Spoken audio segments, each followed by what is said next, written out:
Look at this. Hey, we're just outside of Montpellier, in the south of France, on the doorstep of Toulouse. We're in the rural area. It's just fantastic, isn't it? Hey, amazing, mate. I told you I'll take you away. It's beautiful, isn't it? I would love to know what we're buying. I mean, we're in France, so I've got some guesses. It's going to be either a Citroën, a Renault, or a Peugeot. It's probably one of those three, right? Down here, they love their little vans. So Citroën made the 2CV car. We're not doing a 2CV. No, we're not doing a 2CV. However, the Citroën 2CV also become a van called the Fourgonnette. It is. It did. While Italy had the Fiat 500 and Germany the Beetle, in France it was the 2CV that mobilised the masses. It was brilliantly designed to be cheap, rugged and easy to fix. Which is just as well, with a target market of farmers who were still relying on a horse and cart. The Fourgonnette or van version only broadened the 2CV's appeal with its spacious load bay and distinctive corrugated sides. And the nation fell in love with the iconic little Citroën, a love that endures today.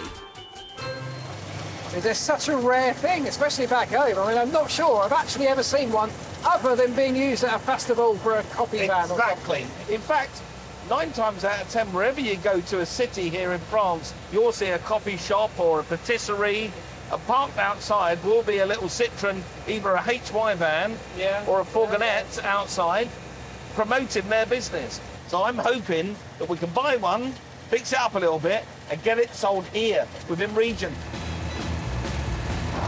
We're on our way to meet a chap called Thierry, who's invited us to his understated little chateau, where he has a couple of Fourgonnettes on offer.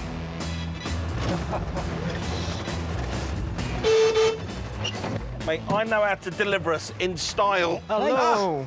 How are you, sir? I'm fine. I'm Mike. Hello, Mike. Very nice to meet you. This is Elvis. Nice to meet you, Thierry. Nice to meet you. Well, these look amazing. So we have a quick look? Yeah, of course. What are the age of the vehicles? That's 1973. 73. It's beautiful, isn't it? Got the So original. basic, aren't they? Never been restored. I can see it's totally original. Yeah. The size of the engine in this one? 604. 604. That's the big engine. I like that. That's the big engine. That's the Whopper. What's this one got? That's 425. How many horsepower? 18. That's a 62. So this is an earlier car? Yeah, yeah. This has been restored partly. It looks like it's been restored. Yeah. It's in nice condition. It has still the old number plate. Yeah, it's fantastic, isn't it? I love the wheels as well. They're very good. I love the sort of corrugated nature. It gives that extra strength. Keeps the vehicle lightweight. It's great. Yeah, it's lovely, isn't it? Got a huge window on the side. I like that. Thierry, do you have any paperwork for these cars? Yes, of course. Right, you have a look at that. I'm going to go and have a little look around the cars, all right? There we go. It's just so basic. I mean, 90% of what's in this engine bay is actually the gearbox. The engine is tiny. It's down here where you often get the rust. And actually, it seems OK. Mechanically, they're generally pretty sound, these cars, and it's almost always the bodywork that's the thing that lets it down.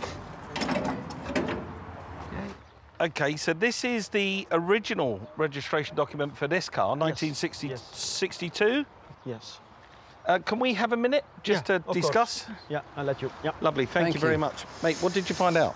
Well, they both seem pretty sound in terms of the bodywork, and that's always the weak point on these cars. I mean, that one's unrestored and it's lovely, but this one, it's the earlier car. I know it's got the smaller engine, but the most important thing is this. This was originally, when it came out of the factory, this was a 4-seater van, which turns it into a passenger vehicle and a van. Okay. So it's much more desirable and usable.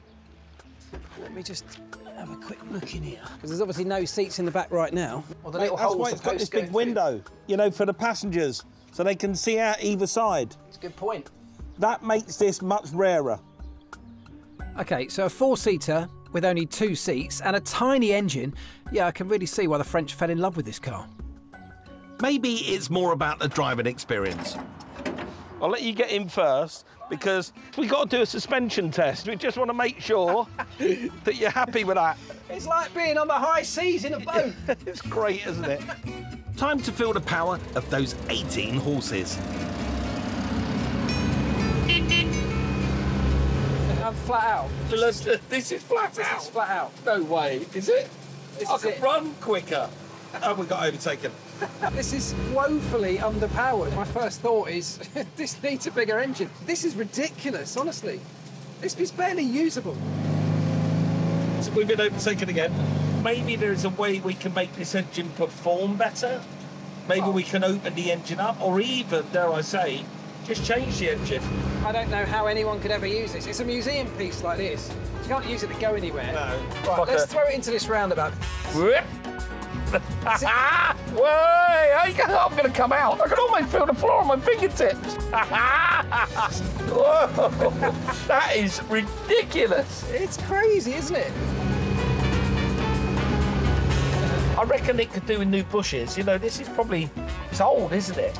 Well, I think that's a fairly easy thing to do that will tighten everything up. It's probably a bit of a no-brainer. It's going to be cheap as well, isn't it? I've got to find some rear seats for it, because I think that's going to be a big way to sell this. It's be a people carrier as well as a van. Find me in a bigger engine with more power, please. Bigger engine and rear seats. It's on my shopping list. Let's hope I can find the bits.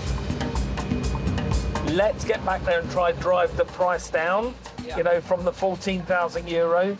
We need to be edging towards, I reckon, €12,000. So the closest we can get it to that, the better position we're going to be at the other end when we come to sell it. Right, what is the French for massive discount? Thierry, that was the world's slowest test drive. It's got a lovely feel about that car, although the engine is small and underpowered. In my idea, we'd put a bigger engine in it, because then it's usable for more people, it becomes a more usable vehicle. But that's, of course, going to cost us money. So how much did you want for it? I want 14. €14,000. What's the very best it could be? The best, 13,000. €13,000. Yeah. Could you make it €12,000? 12.5. It is just about whether we've got enough scope in that price to buy those bits we need and get them all fit to the car. Yeah, you are right, mate. I think we need to stick at €12,000. If you can make it work for 12,000, we'll have a deal and we'll drive it away. What do you say?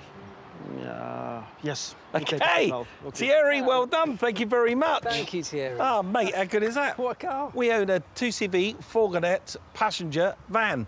And we've never said that before. No, never. Well, as the French say, très bon. Yeah, and they also say, mon Dieu. I'm going to go ahead and find out just how big a job lies between our Fourgonnette and a decent profit. And Mike has told me that he's found somewhere for us to work on the vehicle. It's a chateau, apparently, which sounds lovely, of course. I just hope it's got enough space for me to pull this apart and rebuild it again. And unfortunately, this has no sat-nav, so just hope I can find it. The Occitan region is probably the best place in the world to be fixing up our Fourgonnettes. This southern region adores its 2CVs. There's a thriving club scene, events galore, and fingers crossed, a bountiful supply of spare parts. There we go, I'm pretty sure this is it. Does look quite grand. I probably should have told Elvis I've only borrowed the garage space to work our magic, not the chateau. Well, speaking of magic, for my first trick, I'd like to make that underpowered 425cc engine disappear. Fortunately, removing the engine, side panels and front wings involves little more than loosening a few 10mm nuts. Then, I just need to get the bonnet out of the way. So the last thing I want is for that to fall on me, so what I'm going to do is tie a bit of string to it and then lash it right over the top to the back of the car so it can't fall on the head.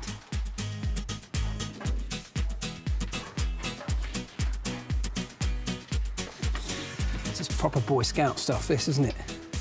Disconnecting all the electrics and linkages is a little more fiddly. That's seen better days. That's the little bush that sits on the top of the gear linkage. Even so, the simplicity of design makes stripping the engine a straightforward job. Right, there we go. That's the final engine mount undone. We should now be ready to lift this tiny little underpowered engine out of the engine bay. Now, while Elvis works to get the old engine out, I need to find a new, more powerful one to put in. So I've come to the picturesque town of Cottignac to meet a local contact. He's an expert on all things 2CV. His name's Jack. Apparently, what he doesn't know about these cars isn't worth knowing. Hopefully, I can tap into his network of contacts. We can use that to finish ours. Jack, how you doing? I'm Mike. Nice to meet you, Mike. Nice to meet you. Yeah, and you. So you bought a nice bit of British down for me. Got to keep the British heritage. Yeah, you certainly have. So you are an expat living down here in the south of France? I certainly am, yep. What's it like? It's fantastic. It's best move I ever made. I'm hoping that you can help me out because whilst I've been down here, I managed to buy myself a 1962 Fourgonnette. There's a few bits and pieces we've got to do to the vehicle, but the main thing is when we drove it, it was woefully underpowered. So first and foremost, we thought, let's change the engine. You're going to need to forget about that. Why? There is so much legality in France about changing engines in cars, lots and lots of red tape. But the most important thing is the purity of the car. As soon as you change the engine in that, it's going to devalue it. OK, well, that does cause me a problem.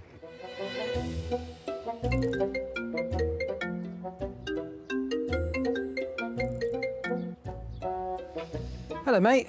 Elvis, my man. How you doing, buddy? Yeah, really good. Listen, I've just met up with this guy called Jack. He's the expert when it comes to all things 2CV in this region. Yeah. He has told me because of the paperwork and the law behind it, we should not change the engine. So whatever we do, don't remove the engine. Are you joking? No, I'm not joking. I cannot tell you how bad your timing is.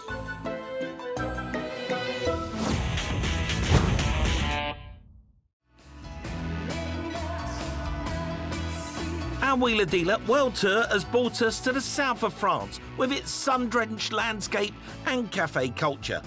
Bonjour, monsieur. I'm going to try my best French. Café Allongé? Allongé, yeah. Allongé, almost there. Espresso? That's Italian. Espresso and espresso is Italian and Sounds French. exactly the same. Mate, he got it. He got it. There you go. That's cheating. That's a pass in a GCSE, isn't it? It is a pass. Break time over. I need Elvis to focus on his GCSE Fourgonnette. But reviving this 50-year-old national treasure feels more like an A-level job. And if I'm not allowed to replace the engine, I'm going to have to find a few extra horses out of the original motor. This little engine was perfect for the 2CV. It was tiny, lightweight, really fuel efficient. It's only got 2 cylinders, so 2 conrods, 2 pistons. There's nothing to it. Horizontally opposed and air-cooled. It really was genius in its simplicity. 18 horsepower was barely enough back in 1962, but the engine's so simple there aren't many options for adding more punch. One of my first thoughts is that this little carburettor is tiny, so we could definitely think about either upgrading or even replacing it. And it's not just the carburettor that needs attention. The fuel-air mixture is sucked into each cylinder through an inlet manifold, and ours, well, it's seen better days.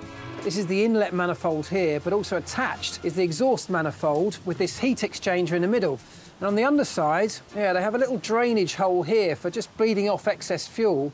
And what can often happen is that rusts away and the hole gets bigger. But actually, I'm pretty sure, yeah, in this case, it's actually blocked.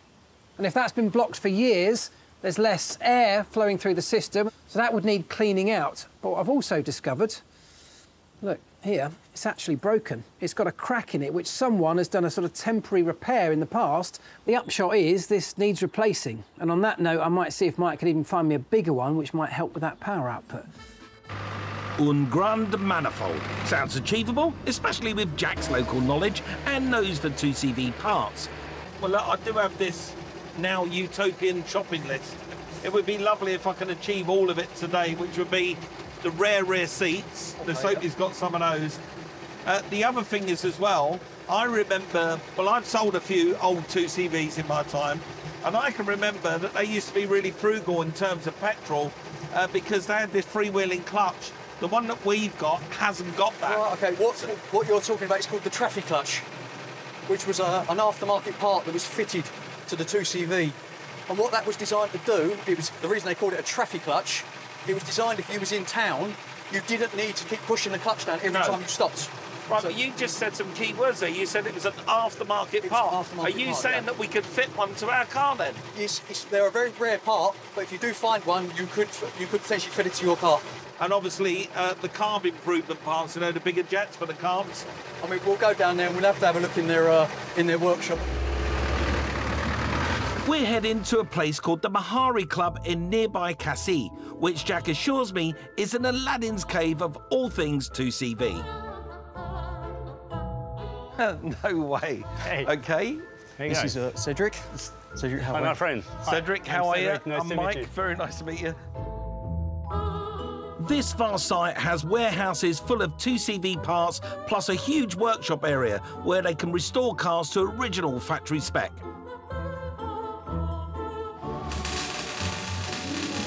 So you do everything in-house? You've got your paint booths, your paint shop? Exactly. Every area is dedicated to, yeah, every kind of job we need to do on the cars. So. I love it. Absolutely love it. They've even been given decades-old factory machinery by Citroën, who are also keen to keep these iconic vehicles on the road.